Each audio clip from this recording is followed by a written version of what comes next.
여러분 만약에 1,000만 원이나 주고 산 NFT가요. 그냥 인터넷에서 대충 골고 온 가짜 이미지였다면 어떨 것 같으세요? 오늘은 평범한 직장인 민준 씨의 이야기를 통해서 이 복잡한 디지털 자산 사기의 세계 그리고 실제 판례를 바탕으로 어떻게 법적으로 해결할 수 있는지 한번 파헤쳐 보겠습니다. 모든 건 바로 이 한마디에서 시작됐습니다.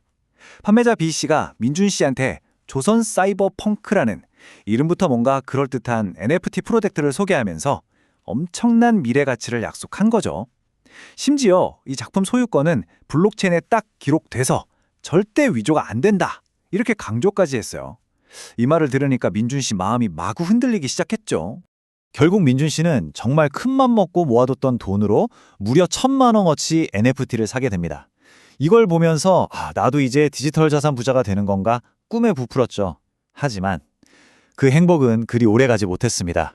네, 정말 충격적이게도 민준 씨가 산 작품은요. 국립박물관 홈페이지에 있는 무료 이미지를 그대로 다운받아서 색감만 살짝 바꾼 말 그대로 복붙 파일이었습니다. 세상에 단 하나뿐인 독창적인 작품이라던 그 약속은 전부 거짓말이었던 거죠.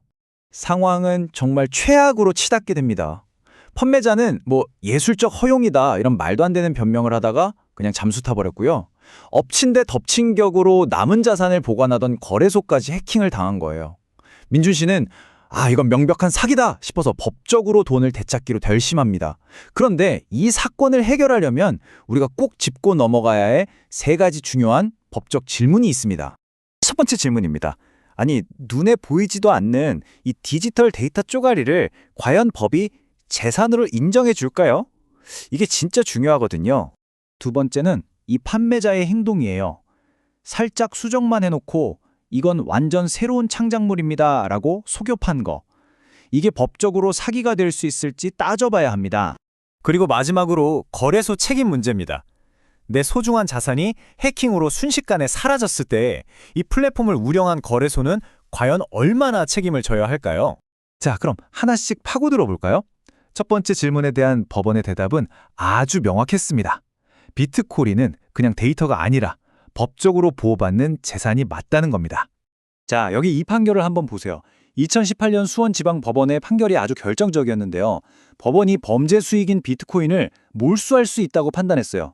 이게 무슨 뜻이냐면 법이 비트코인을 현금이나 부동산처럼 진짜 재산으로 인정했다는 아주 중요한 첫 신호탄 같은 거였어요.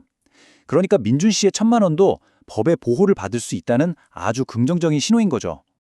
자, 이제 두 번째 문제로 넘어가 볼게요. 가짜 그림을 판 행위에 대한 법원의 입장은 어떨까요?